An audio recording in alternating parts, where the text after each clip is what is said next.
Il décrit l'horreur. Ce qui marque, c'est le jeune âge de la victime, 12 ans, et le jeune âge aussi de ceux qu'elle accuse de l'avoir violée. Ils ont 12 et 13 ans. Comment on en est arrivé là? Donc tout ça est une abomination d'un bout à l'autre. Et c'est bien qu'on soit tous obligés d'y réfléchir. D'y réfléchir et de regarder l'éducation de nos garçons. Parce que dans le conditionnement masculin, qu'est-ce qui conduit à la culture du viol? C'est une question qu'on doit se poser. Et on doit donc parler avec nos garçons de ces questions-là. On ne doit pas les contourner. Le président a proposé qu'on en parle à l'école. De la lutte contre l'antisémitisme, puisque vraiment, c'est Oui. un viol à caractère antisémite. L'ex-petite amie dit qu'il était en colère parce qu'elle lui aurait caché sa judéité, et un autre dit l'avoir tapé parce qu'elle aurait eu une mauvaise parole sur la Palestine. Excusez-moi, j'ai beaucoup de mal avec la violence. Tout ça est abominable. Donc on en est d'accord, c'est pas la peine. Donc comment on lutte contre l'antisémitisme? Mais pardon? Comment on lutte contre l'antisémitisme? En le combattant déjà, pas en le flattant, pas en mettant un signe égal avec n'importe quoi, pas en utilisant l'antisémitisme comme un moyen de faire de la politique contre des gens qui ne le sont pas. Ma vie entière proteste contre ça, pour ne parler que de cela, de ma vie politique. Je pourrais parler d'autres aspects, je ne le fais pas par respect pour les gens qui m'entourent. Donc je supplie qu'on arrête d'accuser des gens de choses dont ils ne sont pas coupables, pour qu'on puisse désigner ceux qui le sont vraiment. Quand vous avez un candidat au Rassemblement national qui est un négationniste, quand ils ont dû foutre dehors quelqu'un, pas plus tard qu'hier, parce qu'il avait dit que le gaz avait rendu justice aux victimes de la Shoah, vous voyez bien qu'il ne faut pas commettre d'erreur. Il faut frapper au bon endroit. Pourquoi vous dites ça? Parce que j'en ai... Parce que le garde des Sceaux... Mais justement, on va l'écouter. On va l'écouter. Vous allez passer toutes les saloperies contre moi. Non, mais c'est pour expliquer aux téléspectateurs pourquoi vous dites ça. C'est-à-dire que je peux citer ce qu'il dit. Si vous préférez que je cite ou c'est peut-être plus simple de l'écouter. C'est indispensable. Parce qu'il y a eu plusieurs... Il y a des rassemblements, c'est important de le dire, il y a des rassemblements tous les soirs depuis ce drame contre l'antisémitisme. Encore un ce vendredi à Courbevoie. Et lors du rassemblement de mercredi, le garde des Sceaux s'est adressé à vous.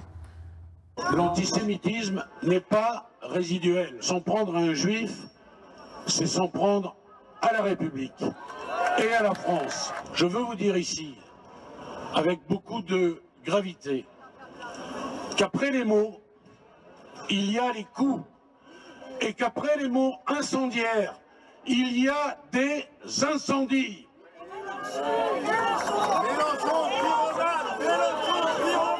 Après les mots, il y a des incendies. L'antisémitisme n'est pas résiduel. Il fait référence à une phrase que vous avez écrite il y a quelques jours sur votre blog. Contrairement à ce que dit la propagande de l'officialité, l'antisémitisme reste résiduel en France. Est-ce que vous regrettez d'avoir parlé d'antisémitisme résiduel? Je sais qu'il faut sans cesse vous m'interpréter pour...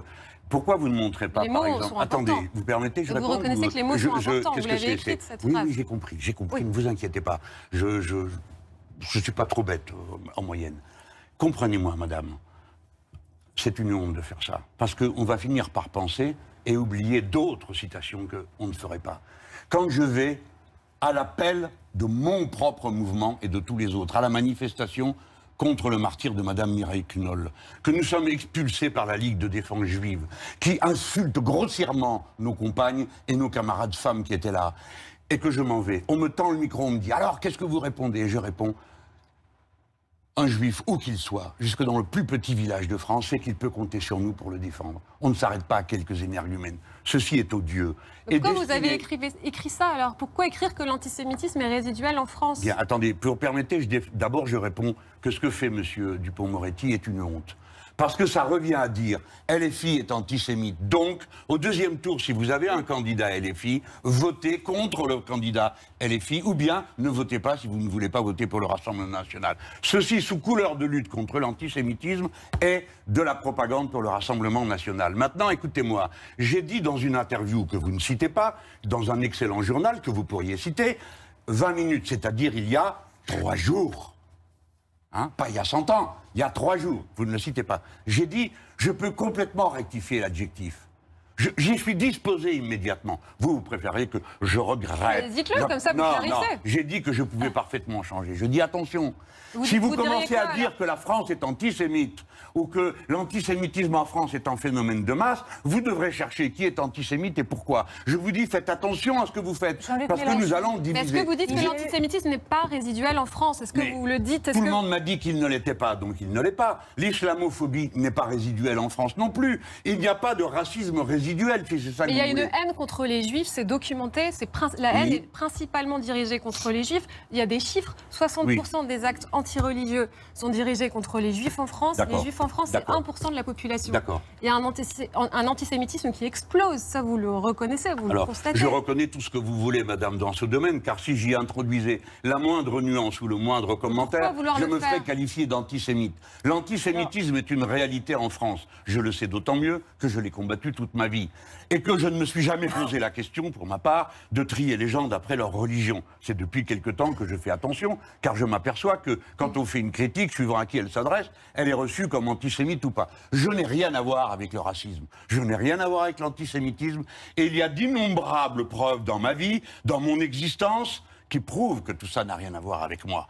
Alors, ça suffit maintenant. Ça suffit. Tout ça est un prétexte pour dire que la France Insoumise est une organisation antisémite de manière à favoriser le vote Rassemblement National au deuxième tour. Parce que, pour l'instant, ce qui est en prévision, c'est que l'essentiel des deuxièmes tours se déroulera entre le Front National et LFI. Voilà, ou le nouveau Front Populaire, mais je fais confiance qu'on détectera. Et Jean-Luc Mélenchon, Par conséquent, tout ça est une campagne pour le Rassemblement National, c'est-à-dire pour des antisémites. On entend ces propos, et ils sont là. On a entendu Serge Klarsfeld, le chasseur des nazis, historien de cette mémoire juive, qui a dit « Moi, en cas de duel, la France insoumise, RN, je vote RN parce que la France insoumise est un parti résolument anti-juif. » Quand vous entendez ça, est-ce que vous vous dites « Il faut que je fasse mon examen de conscience ?» Et c'est vrai que d'autres personnes, après, vont sortir des propos que vous avez tenus. C'est-à-dire qu'ils vont faire la liste. Alors, il y a... Allez-y, surtout, non, ça mais manquait. quand vous avez Je dit, par savais que ça exemple... tournerait au traquenard. Et c'est important, non, c'est pas un Oui, traquenard. bien sûr. Je pense que c'est important de le mettre sur la table pour bien y répondre. On entendait, par exemple... C'est mon procès, quoi. vous avez- Attendez, je Mais viens non, avec un c'est pas avocat, ça. j'amène C'est- mon dossier. C'est juste dire clairement Non, les c'est choses. pas une interview, ça, Jean-Luc c'est un Mélenchon, procès. quand vous avez dit que le président du CRIF était d'extrême droite, Valérie Rabault Oui. avait dit que c'était indécent. Patrick Caner disait que c'était abject, il dénonçait une faute, par exemple. Donc, dans votre camp, cette phrase, plus celle sur l'antisémitisme résiduel, plus d'autres, je ne vais pas toutes les citer, est-ce que Non, je vous en prie. bout à bout, ça ne nourrit pas un soupçon d'antisémitisme? Mais madame, je ne suis pas responsable des soupçons, enfin c'est Vous êtes incroyable. responsable de vos phrases. Je suis responsable de mes phrases, je les assume, je les explique. Vous les assumez toutes? Attendez, arrêtez un peu, madame. Je vous ai répondu tout à l'heure sur résiduel, je répondrai sur chaque phrase quand mon procès aura lieu, si vous voulez d'ailleurs. Je vous propose ça, tiens. On fait une grande émission, c'est mon procès. Et j'aurai le temps de me défendre, de connaître les pièces qui sont à charge, parce que là, c'est du procès vite fait. Quand M. Klarsfeld, que j'ai admiré, comme vous n'avez pas idée, pour la chasse aux nazis, pourquoi j'ai admiré les chasseurs de nazis? Parce que vous ne le savez pas, mais dans un grand quotidien, un jour, quelqu'un a fait une étude que j'ai gardée. 96% des gens qui ont travaillé dans les camps de déportation n'ont jamais été jugés. Et donc, moi, je voue une haine et un dégoût pour toujours à chacune de ces personnes. J'ai toujours plaidé la responsabilité individuelle dans les actes immoraux. Je l'ai toujours plaidé, et jusque dans des circonstances qui parfois m'ont coûté cher.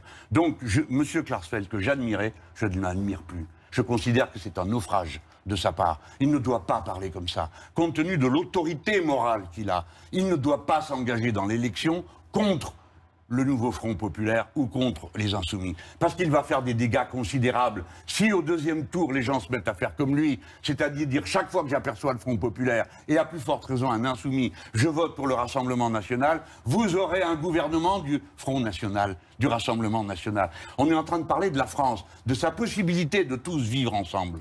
Oui, c'est une vraie question. Mais attendez, Madame Polony, au deuxième tour, vous avez Front Populaire ou RN, vous votez quoi? Je ne vous répondrai pas, Voilà. parce que je n'ai pas à vous répondre, et que ce serait dans un sens ou dans l'autre quelque chose d'inqualifiable de vous répondre. En revanche, je me pose la question de savoir... Inqualifiable dans un cas comme dans l'autre. Non, non, ce que je veux dire par là, et ne déformez pas mes propos, je suis journaliste, je n'ai pas à vous dire pour qui je vote. En revanche, il est journaliste, j'assume donc on peut pas tout, vous interpeller, en c'est ça revanche, j'assume Ah oui, tout ce que non. j'ai toujours écrit. Ah ouais. Moi, je vous lis depuis des années. Ce qui vaudrait le... On sait qu'on n'est pas d'accord et sur quoi, mais vous admettez que ça ne vaut pas d'être mis au banc de l'humanité. Mais personne ne vous met au banc de Oh l'humanité. non, être traité En revanche- d'antisémite, c'est une joie quotidienne. Écoutez, vous Vous n'êtes savez pas bien pourquoi. seul. Pour moi, c'est plus spécialement blessant que pour d'autres. Non, Jean-Luc Mélenchon, la question, Vous le savez. parlez de Pourquoi rassembler, vous parlez de Pourquoi vous dites rassembler ça le peuple. Parce que j'ai envie de le dire. Et pourquoi? Comme ça. Mais qu'est-ce que vous voulez dire par là? Pourquoi c'est plus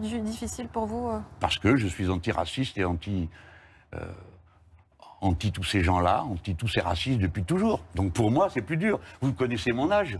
J'ai passé ma vie à faire ça. Merci Jean-Luc Mélenchon. Merci, madame. Vous restez avec nous.